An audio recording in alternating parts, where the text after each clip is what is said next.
What's up, everybody? Welcome to the show from the Valley to the Mountaintop podcast. I'm your host, Micah Gibson. If this is your first time tuning in, welcome, welcome, welcome. On this podcast, we interview business owners to see the ins and outs on what it took to build their particular business. I hope you brought your pen and pad because we have a special guest in the building. I'm gonna let him introduce himself and his company, and while you're at it, give us a little bit of background on your upbringing. Hey there, Gibson. Thanks for having me. So my name's Tony with Tony's Junk Removal, and I'm just glad to have you be on the show and answer any questions you have and help out, future entrepreneurs or anybody thinking about starting their own business. So yeah, I'm looking forward to the interview and go ahead and shoot away with any questions you have, and I'll be more than happy to answer them. Yes, sir. Out of all of the businesses you could have started, why did you decide junk removal? So, that's a good question. Like you do lawn service, I was doing a little bit of lawn service before, and junk removal, it's just you can make some pretty good money pretty quickly and not be on site too long. So, for example, if there's a curbside pickup, I can charge anywhere from $100 to $1,000 for a curbside pickup, and I may only be there, 20 minutes to a half an hour, and you can make, $1,000 as opposed to, you know, um, more labor intensive like a tree service or a lawn service where you're having to, have all kinds of equipment, go in there, cut the grass, have chainsaws, have maybe more expensive insurance and whatnot. So really, it was just the profitability and the time, the time aspect in and out, So for me, that's why I chose junk removal. I tried other stuff. I tried landscaping and concrete and yard service, but for me, just junk removal is pretty profitable and just quick. You can get in and out and get multiple clients a day. So that's kind of for that. Now, when you say you can make anywhere between $100 and $1,000 a day, that's going to be hard for a lot of people to grasp because a lot of people don't understand that with the employee mindset of just clocking in, clocking out. When did you come to the realization, like, hey, man, I can make between 500, 600, or $1,000 in one pop? Well, yeah, man. Actually, it didn't come overnight. It took months to kind of grasp the idea and a lot of trial and error, a lot of failures and stuff like that. And so and actually going back to your TikTok and stuff, I watched a lot of your videos and liked a lot of your videos, and I had the mindset of an hourly employee when I first started my business, and I was like, I used to not have a minimum. So if somebody would call me and ask me, hey, I have a refrigerator. How much will you charge for this? And I would charge, anywhere from 20 to $50, thinking I can go get this done in less than an hour, Mm-hmm. and I'm charging $50. That's more than a $20 an hour an employee. Well, Mm-hmm. you know, and then you get that mindset, and if you don't get out of that mindset, you're gonna always be making the bare minimum. So just learning from other business owners and seeing, a big recommendation is having a minimum charge, whether that's 50, 100, 150. I know people who have 250, $500 minimums. It just kind of depends on your scope of work. But to answer your question, it's kind of just how would I say? You got to break out of that hourly mindset. If you're going to be a business owner, there's a lot of unseen cost and unconsidered costs people don't think about. So you really got to do your numbers. If you're going to start a business, you got to make sure you're going to be profitable, or you might as well just stay working for someone else, because you can make $100,000, $200,000 a year working for someone else and not have half the stress. So it's about just looking at the bigger picture and trying to break out of that hourly mindset and having goals for yourself too. Whether it's I want to make 500 a day, 1,000 a day, but definitely having goals is a big thing, and a plan, a written detailed plan also helps. I hope that kind of answers that question. Yeah. Now, when did you do you remember your first job? Do you remember your first junk removal job that you did? Ah, man, I don't think I can say I can remember my first actual job. It was more so kind of some background. I came from construction, pouring concrete, framing concrete, tying rebar, outside, and I had a pickup truck, and I think a family member, if I remember right, offered to help. They wanted help moving or something, and they were willing to pay me. And so I helped some people out on the weekends doing, different things. And I says, oh, wow, I can make money with the truck on my own and decent money. So it kind of was, I can't say I remember my first job particularly, but, I'd get jobs on weekends.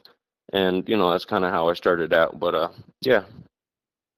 Awesome. Now, do you have like do you remember your before you change your prices? Like, do you remember your prices like in the beginning stage? Like, remember you said you was kind of thinking like, hey man, I can do this $20 $40 an hour because it's only gonna take me an hour. Do you remember do you remember your pricing point like in the beginning, like what you was charging? So, I really didn't have pricing. I was so unorganized and unaware of running a business, and I didn't really have mentors to look up to. None of my families are business owners. All of my family, mom and dad, brothers and sisters, none of them have ever started a business. So, as far as pricing goes, I was just going with the flow, going and getting blown this way or that way, and luckily it was other entrepreneurs, other business owners that I learned from saying, you got to have a set rate. So before I would just take any job and kind of estimate it up in the air, and I learned from another junk removal guy. Shout out to Blessed Are We LLC here in Denver, Colorado. He kind of told me, what are you charging to fill up that trailer? And I said, I just kind of charge whatever I think is fair. And he says, well, you got to have a set rate on that, man. I charge $800 to fill up my trailer, and Wow. that really opened my eyes. I said, wow, Wow. $800. Wow.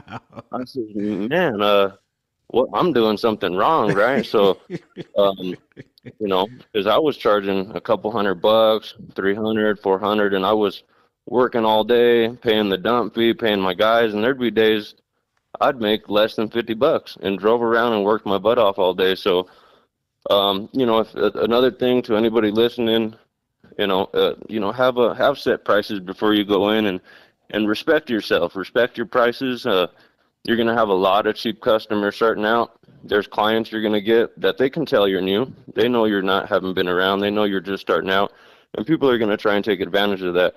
And you got to put your foot down and definitely stick with your guns and know your worth. Right. Now, when you said, you have some clients that's going to know you're new, do you think a lot of not a lot of clients, but do you think some people kind of look for guys that's kind of new in the industry so they can get like a super deal in the sense that kind of, hey man, we can get this guy to clear all this off for 200, but they know what it's really worth. Like, man, everybody else want 800. Do you think there's people out there that take advantage of new business owners on purpose?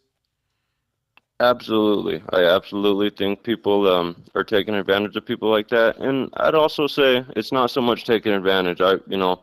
Maybe there's a guy in his 40s, 50s, 60s that he's moving out, he needs his house cleaned out, and he can't call one of the big commercial junk removal companies. I'm not going to say any names, but Hmm. the national providers. And they're gonna be more pricey. They have a lot more overhead, so I wouldn't call it taking advantage every time. There's sure some people that do want to definitely take advantage and just get the cheapest rate, and they don't care if the guy's profitable or not. But some people are genuinely in a bind, and they're gonna go with the smaller mom and pop people because they know they'll be able to provide better customer service, lower rate because they don't have so much overhead.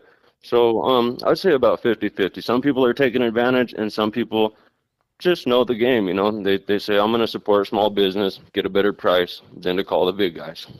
Okay. Yeah, because I know you're running into a lot of that. Now, when you did finally, when that other guy started kind of giving you a little bit of the game, did you start getting pushback on your pricing? Yeah, definitely. And at first that kind of scared me because before I got a set rate and kind of figured out my prices, people would take I'd get all the jobs because I was so cheap. I would, I'd always want to get the jobs. I was so desperate to get the jobs and get my stuff going.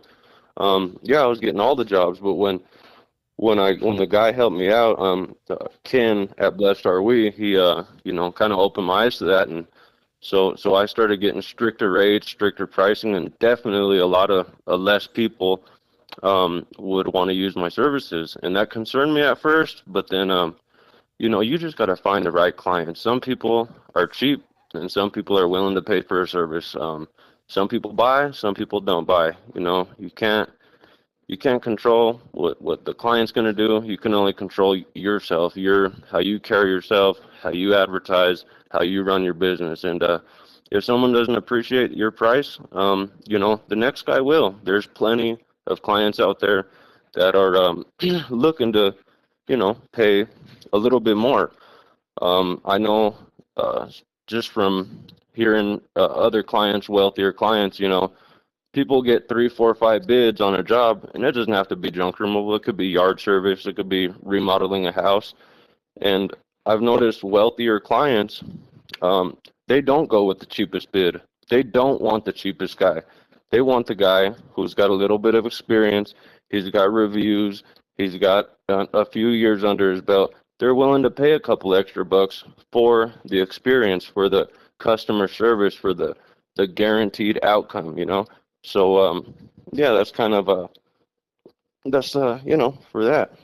Yeah, because you hear like when somebody hear you say that, like, yeah, man, these people don't want the cheapest bid, and you have a lot of guys in a lot of different industries just think, man, if I come in and bid X amount of dollars cheaper than everybody, I would get all the work, and that don't be the case all the time. Yeah, definitely not. No, I feel bad for guys who are trying to be the cheapest guys, and it really kills me when I see any kind of advertisement, whatever your service is, if it's lawn service, junk removal, construction, and it says we are the best price in town, cheapest price in town. Man, you're shooting yourself in the foot. You're not hurting me. You're not hurting us. You're not hurting we don't want to be the cheapest guys. Like I feel bad for those guys, and the faster they can get rid of that mindset, the faster their pockets are gonna get bigger, and their bank account's gonna get bigger. So man, to those guys who are just starting out, and don't be the cheapest guy. You know, be reasonable. Maybe start low, but don't advertise yourself as best price in town because people are gonna call 10 different places and they're gonna get the best price with you, and you're not gonna make no money. Yep. Yeah, and it's funny, man, because I remember when I was starting my lawn service, that used to be my slogan, nobody cuts cheaper. And man, and I was the cheapest guy in town and I got a bunch of sorry clients. And it's like you say, when you change your mindset, man, and realize that the better paying clients do not want the cheapest guy, that's when you'll start being profitable in your business. Amen. Yep. That's right. That is so true. Now, how do you go about gaining clients? Man, at first getting clients, it was hard, man. I had I didn't have money for Google ads or Nextdoor ads, and I was in debt when I started my business. I wasn't broke. I was passenger. I was in the negative. So to get clients, I think I had like 4 or 5 different forms of advertising, and I thought I was killing it. And then I was on social media. I don't remember if it was TikTok or Facebook or YouTube, and I came across this video, and this guy said, if you're running a business and you don't have at least a dozen forms of advertisement, don't even start. And I go, what? Wow, I heard wow. that and I go, a dozen forms? That sounds like a lot. Well, it really isn't. And somebody listening thinking over 10 forms of advertisement, it ain't that hard to do. So I'm going to just kind of list off some things. When I was first starting out, I would do like paper flyers. I'd go get 1,000 paper flyers printed at the local print shop and a bag of rubber bands. And I was going door to door, putting up paper flyers and tying them on people's doors. And I got business cards made, got a couple yard signs made, and just getting out there. If I saw some junk in someone's driveway, I'd go knock on the door. But after I heard that video that you need to have at least a dozen forms of advertising, I go, wow. And I wish I remember the guy's name or the video where I got that info from, so I can give him a shout out. But to go on that, it's like to get that many forms of advertisement, people are thinking, how the heck do you do that? Well, you got to think, half of them or more than half can be free. It can be, a podcast right now. This is a form of advertisement, in my opinion. Someone's listening, Mm-hmm. it's another way my name's getting out there, my business. Mm-hmm. Um, we'll start off the typical stuff, business cards, Google ads. You can be on Nextdoor. You can be on Yelp. You can be on all the social media platforms, Facebook, Instagram, TikTok, YouTube. I think where are we at? 7 there, 8. Okay. Now Mm-hmm. you can have logos on your truck. You have car magnets, decals. Um, you know, in my case, I have a banner on the side of my trailer, Mm-hmm. and then doing bandit signs, yard signs on the side of the road. That's a huge part of my business. Is I get calls from just yard signs, and on top of that, you have recommendations, referrals. Once you start getting a couple clients under your belt and they love your service, they're gonna tell their friends. It Mm-hmm. happens. Trust me. If Mm-hmm. anybody, well, they know, they recommend. Door hangers. It's kind of it's your imagination is the limit, and the more people you get to know your name, the more calls you're gonna get. You got to have, a bunch of different forms of advertisement, but just starting out, man, I only had a couple, and I was wondering why my phone wasn't ringing, and then, luckily I saw that video scrolling on whatever I was scrolling on and said, okay, you got to have at least 10 to 12 forms of advertisement. So that was that was awesome that I found that. Wow. Now, how often do you have repeat clients?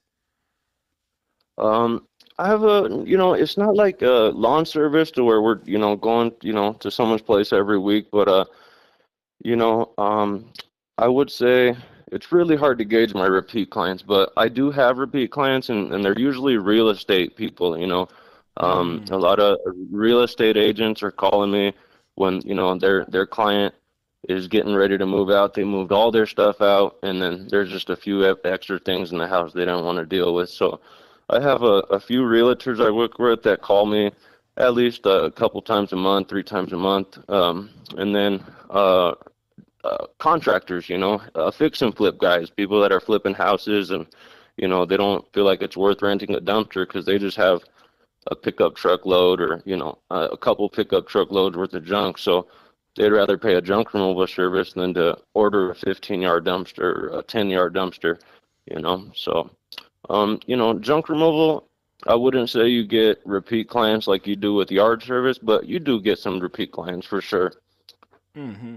Now, I talked with one guy. He said I think like the bread and butter for his business is like he get with like apartment complexes. Like people move out. Sometimes they don't get their stuff, and he said he was able to link in with a lot of apartment complexes, and that pretty much keep them busy. Like, do y'all have that where you're at, or it's kind of hit and miss? Um, no, I mean I have hit up some apartments, and went and introduced myself, but I found in the Denver area a lot of the apartment complexes they kind of have their own in-house staff to clean Okay. out the dumpsters and stuff. And that might be on my part where I'm not hustling enough and talking to enough apartments. Um, that's a good idea, actually. I'm glad you mentioned that because, you know, um, I should, call some more apartment complexes in because I did that when I was first starting out. But since it didn't bite, I kind of let it go a little bit. But yeah, that's awesome. Apartments, if you can get, under contract on condos, apartments, any multifamily places, yeah, for sure. Wow. Now, a lot of people think that you need a bunch of fancy equipment to start a junk removal business. I've seen a guy in my area actually. He he started with just the bed of his truck. Like, do you explain to me your process of removing junk? Yeah. So no.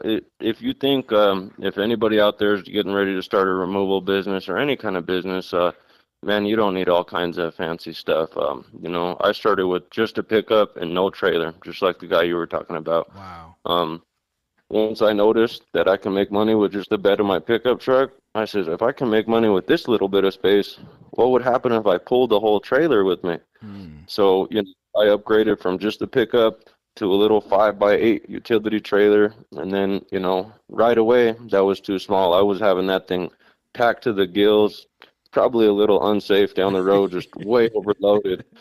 And so, as soon as I got enough money saved up, I went and bought a 14-foot trailer.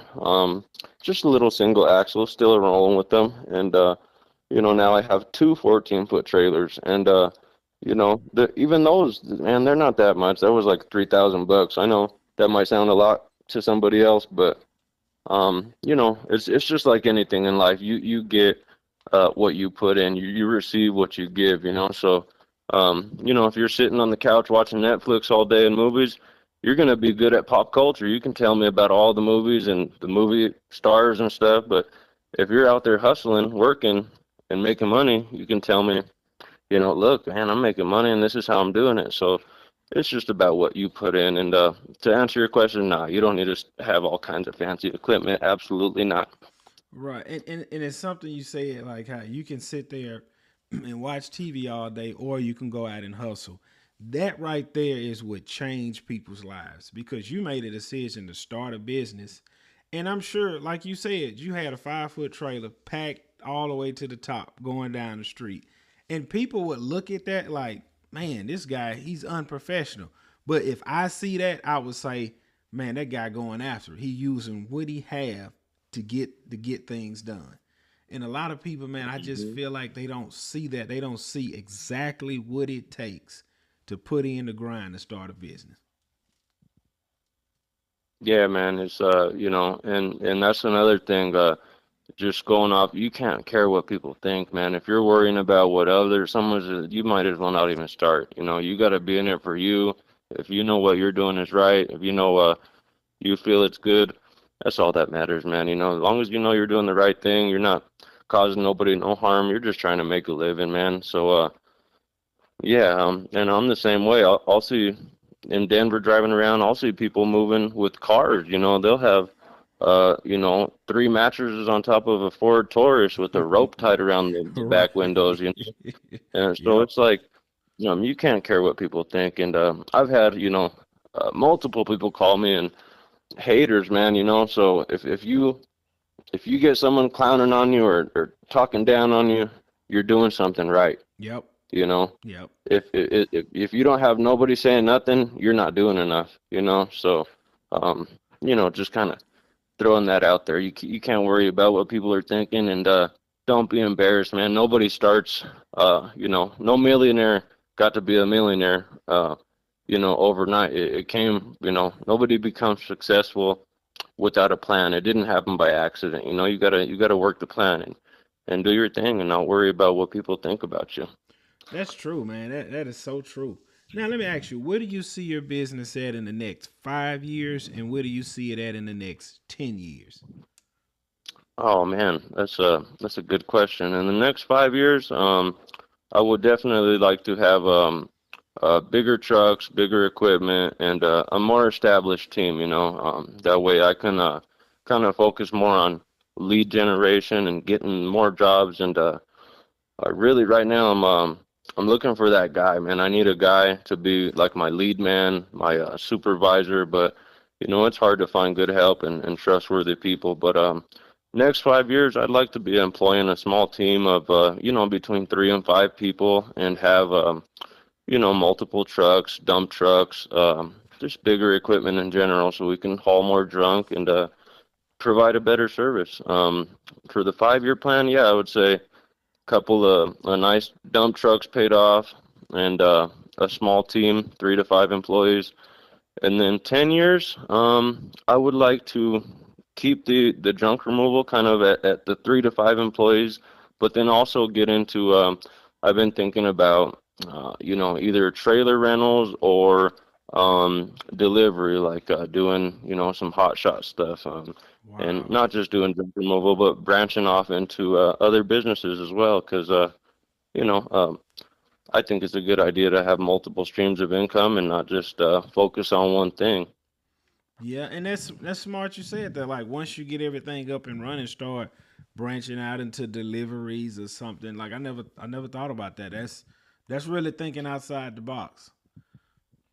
Yeah, definitely. And that kind of goes off to delivering and hot shot and stuff like that. You're not tied up so much of your day in one place. If I can deliver a load to the other side of Denver for $500 or $300, and it only takes me half hour, an hour with traffic, that's a win to me.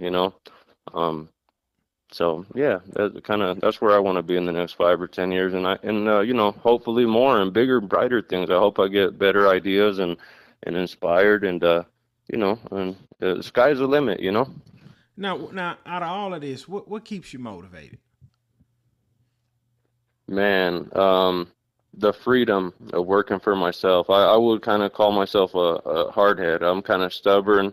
Um, I think anybody that decides to go to work on themselves, they have that little bit of stubbornness. We didn't think that working at a company, working for someone else, you always kind of critique and say, I could do this different, I can do that different, and man, it's that big F word, freedom. Yeah.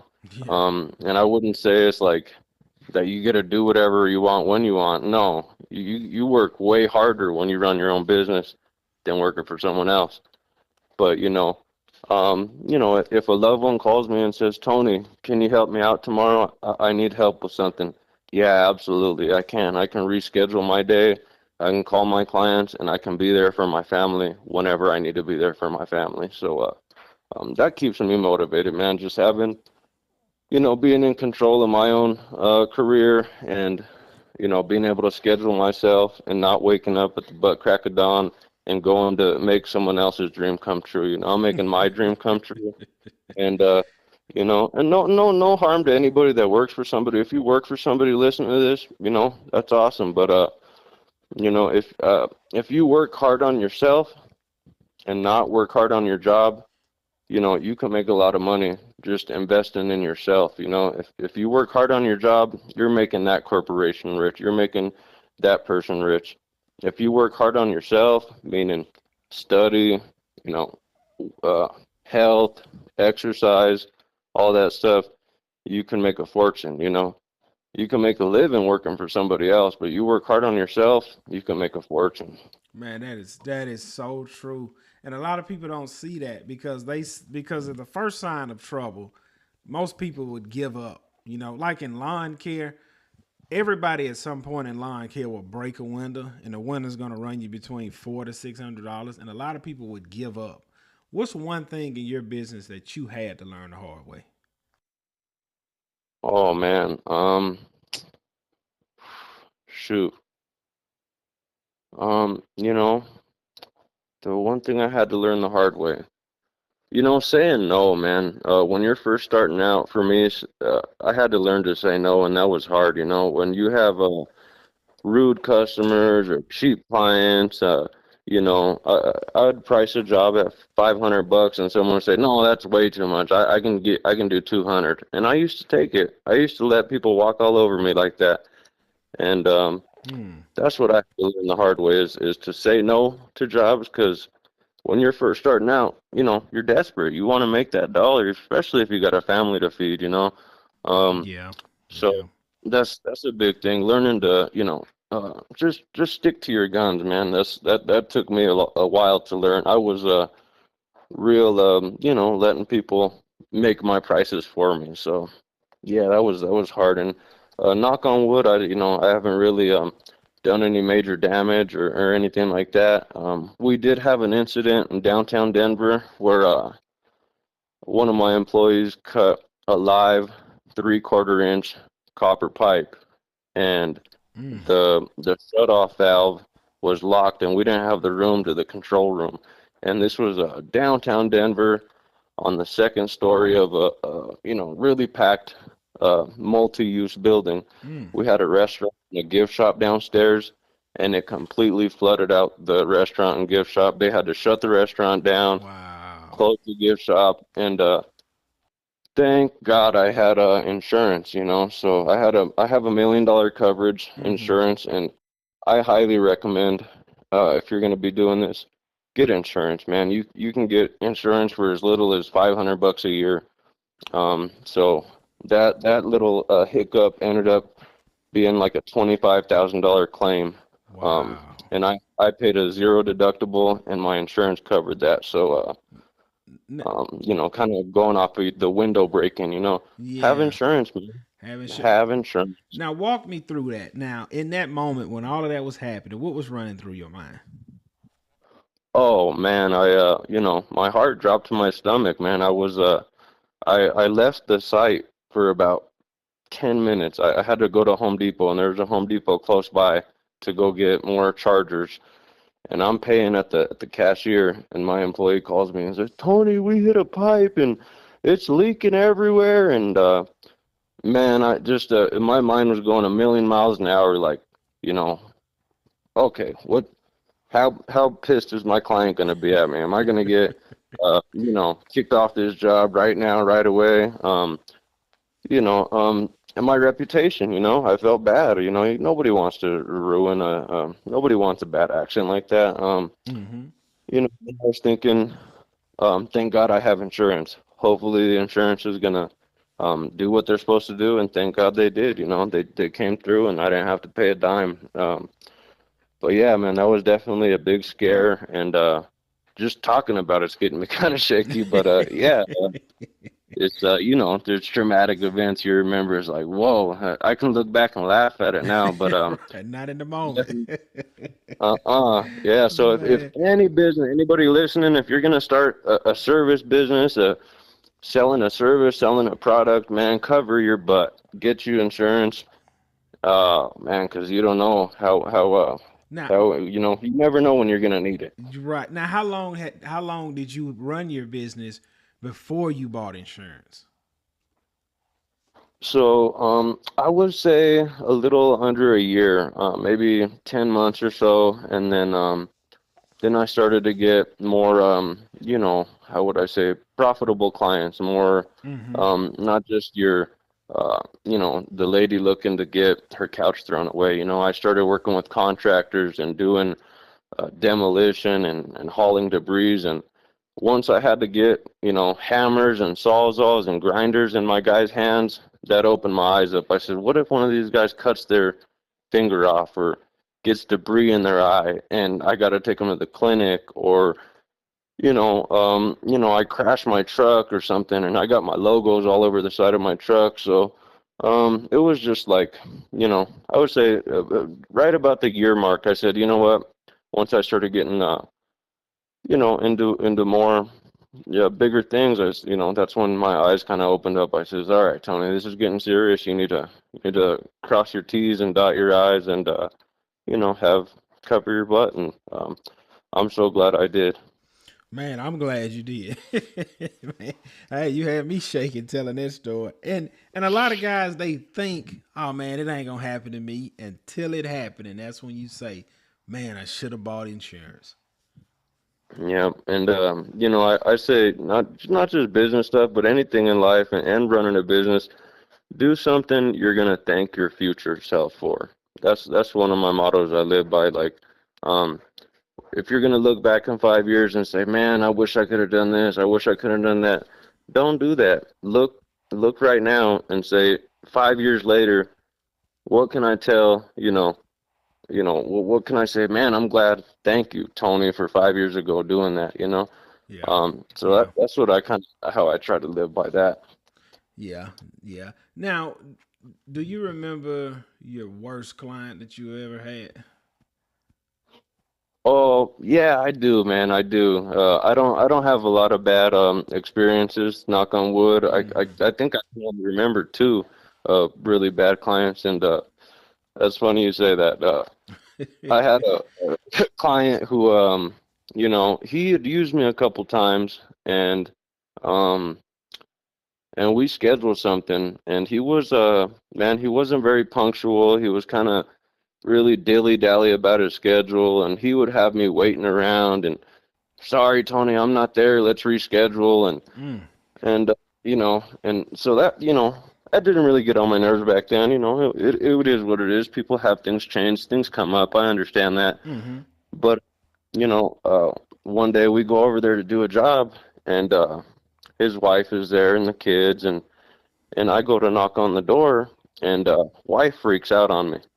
She goes, "Who the hell are you? What are you doing in my house? My kids are walking around naked. Their windows are all open, mind you." Uh-huh.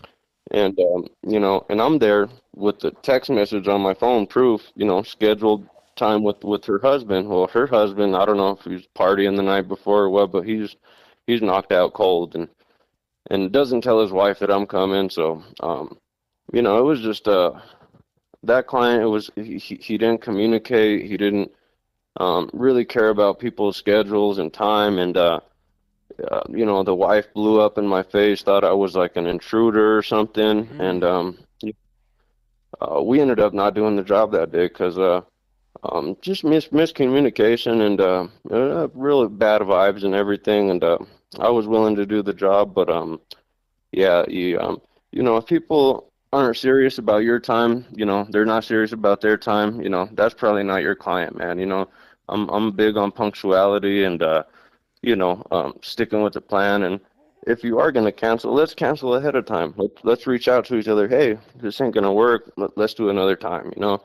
But yeah, that client, and thank God that wasn't that big of a deal. That really, looking back on it, I'm glad that was my worst client. That's hardly anything now. That wasn't really a big deal. So Mm-hmm. knock on wood there. Yeah. Man, yeah, because you have those in business. You have your worst client, then you run across you have the best client you ever had. It's something, man. How in business, man, you just start to learn how to deal with things, and like you say, just kind of let it roll off your back because it's not really a big deal. Even though some clients would try and make it a big deal. And then I would say like the probably the next worst people are like the people who think they can just ghost you after you pick up all their stuff, Mm, especially if it's an abandoned house, it's vacant, they're moving from wherever they're moving from to another state. Well, hey, this is the last time I'm ever gonna be there. I don't got to worry about paying him. I've had that happen, and I just text the people when I don't get payment, right away, because I take payment upon completion. I know other guys do like that net 30 stuff or days down the road. For my business, we are immediate payment upon completion. And I've had clients just ghost me. And, that's when I'll tell them, hey, if I don't hear back from you in 30 minutes, we're dumping all this stuff back in the front yard.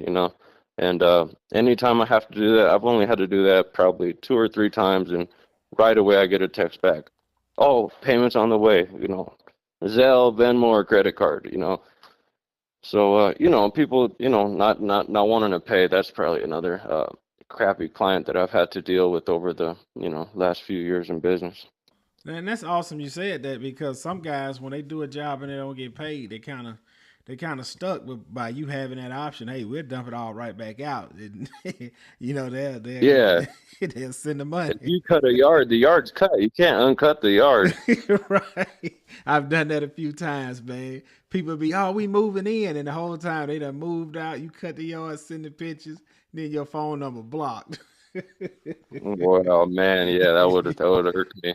Yeah, yeah, that's man. That goes back to finding the right clients. Not every client is your client. Not every customer is your customer, and Yep. people got to realize that. When you're starting out, you're trying to make your reputation. You're trying to be a good, service provider to anybody and everybody. And you just got to learn to say no to people, man, and not let people walk on you. That's true, man. That's true. And it sounds like, man, you got a lot of your things dialed in now. If you can go back to your younger self, like in the beginning stages, what's one piece of advice you would give yourself? If I could go back, man, I would say get your prices straight right away. Don't be dilly-dallying on these 20, 40, $50 jobs. You're wasting time. You shouldn't even left your job if you're going to be doing that. Um, I probably would have been way farther ahead if I would have established the pricing right away and set goals. I would say plan and get more get more organized. Work on the delivery, your vocabulary, your people skills, all that. Just work around on just trying to become better, all in general. But the biggest thing, pricing, man. Have yourself a minimum and stick to it and be strict with that. Because if you're out there running around doing $20, $40 jobs, you're going to be known as the $20, $40 guy. Yep, that's true. That is true. Now, Mr. Tony, before we get you out of here, are there any books you're reading or any motivational speakers that you listen to? Oh yeah, man, that's another thing. Definitely read. I would say, one of the motivational speakers I really like. He's long gone and passed away. Jim Rohn. Jim, that's Rohn. Um, he has some long 2, 3, 4 hour seminars that's really helped me out, and I recommend to anybody, business owner or not a business owner, husbands, wives, single people. He's just all around great motivation. And some books, man, I would say a big one is Think and Grow Rich by Napoleon Hill. In the first couple of pages of that book, there's a guy who goes to the California Gold Rush, and he sells everything. He's an East Coast guy, and he sells everything he has to invest in the gold rush. And he goes to the gold rush, and he starts digging. He borrows money to get his mining equipment and all his stuff, and he doesn't make it. He ends up not finding gold. He ends up selling all of his equipment to a junk man, out of all people, a junker. So, and then the junker guy, the guy who bought all his equipment for dirt cheap because this guy ended up giving up, the junk guy was smart enough, and this is in the first couple pages of Think and Grow Rich. The junk guy hires a geologist and says, "Man, where can I find gold? Where do you think the gold is?"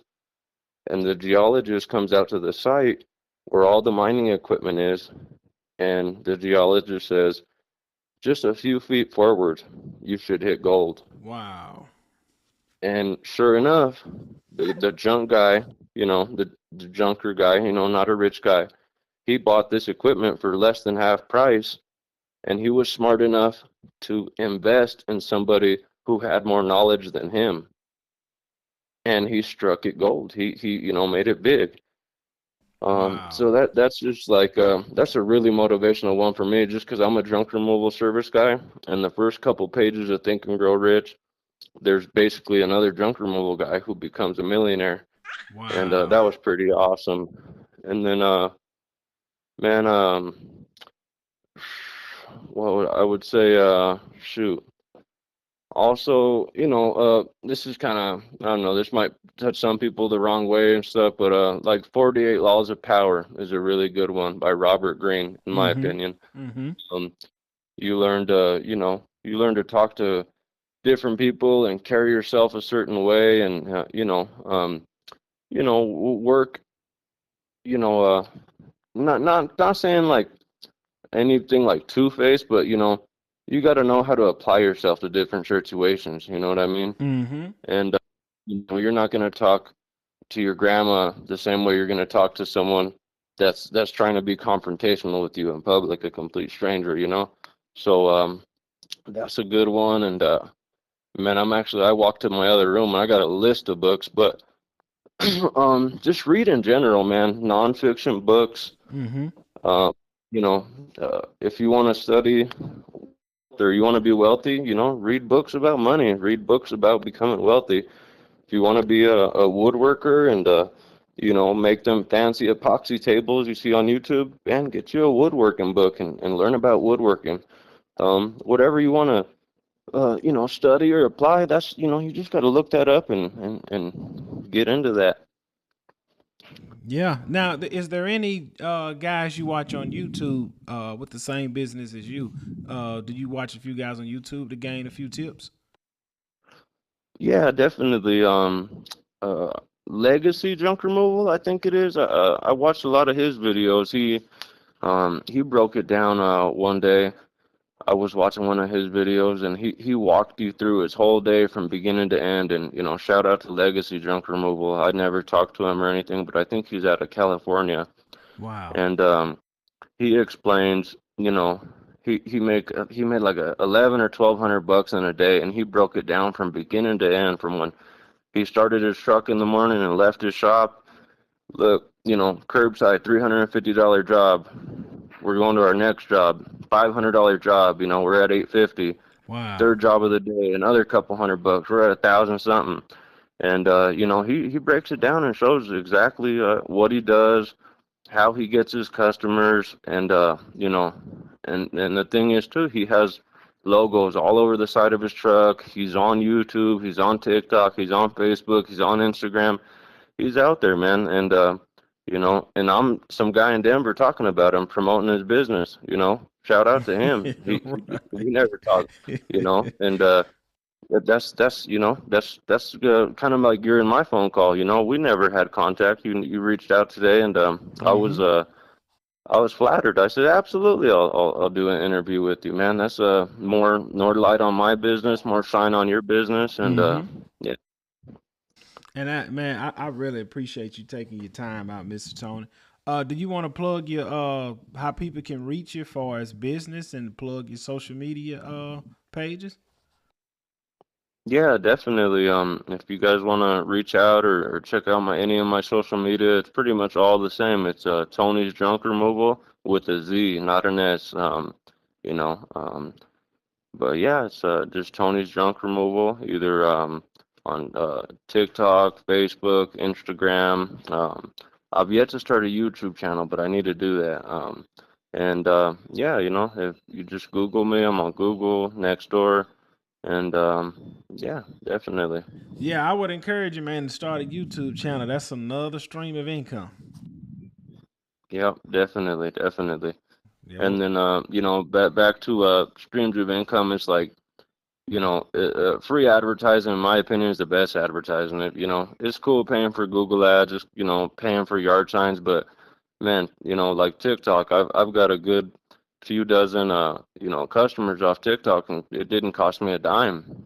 It's just hashtagging Denver, my name, my phone number, and we just did an $800 clean out the day before yesterday, and the guy called me and said, "Hey, I just saw you on TikTok, and Wow. we're actually going to go pull two more loads out of that house on the first of 2025. He's got kind of a overloaded house, so yeah, man. That's awesome. Well, Mr. Tony, I really appreciate your time. I really appreciate you doing this podcast, man. I hope it give insights to other people that's trying to start the same business that you have already started.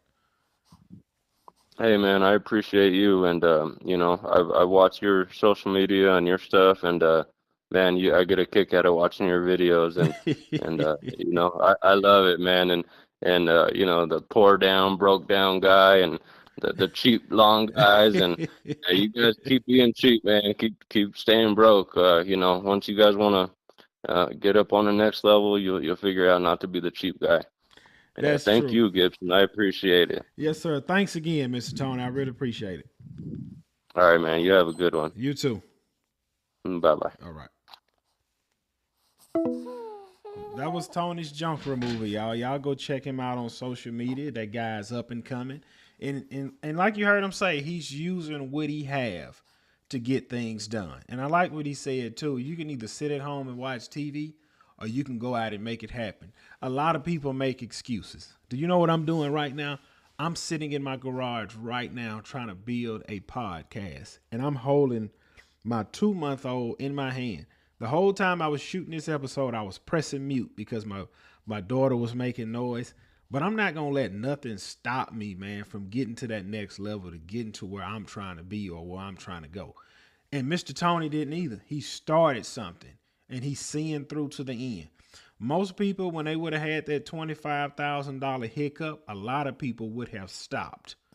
Instead, he kept pushing. He kept pushing, and he's trying to get to the next level. I know a guy started a lawn service, broke his first window, cost him $400. He quit. I know a guy started a pressure washing business, killed some plants, cost him about $1,200, and he quit. As y'all can hear my daughter in the background making this noise. Go for what it is you want. Don't stop. Don't stop. Go for what it is you want. We are going into 2025. What are you going to do in 2025? Are you going to do the same thing you've done in 2024? Work a job, go home, watch TV, party on the weekend, rinse and repeat. Most people want just a little bit more out of life. You only get one go round at this, so why not be great? Let's give Mr. Tony a round of applause.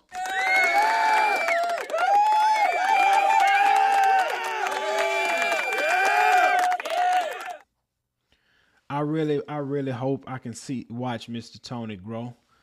This is From the Valley to the Mountaintop podcast, and I'm your host, Micah Gibson. Thanks for tuning in. We're going to catch you guys on the next one. Maybe the next episode will be you, and you can explain to me how you got out of your slump and started your business and became great. Till the next time, I'll catch y'all on the next one.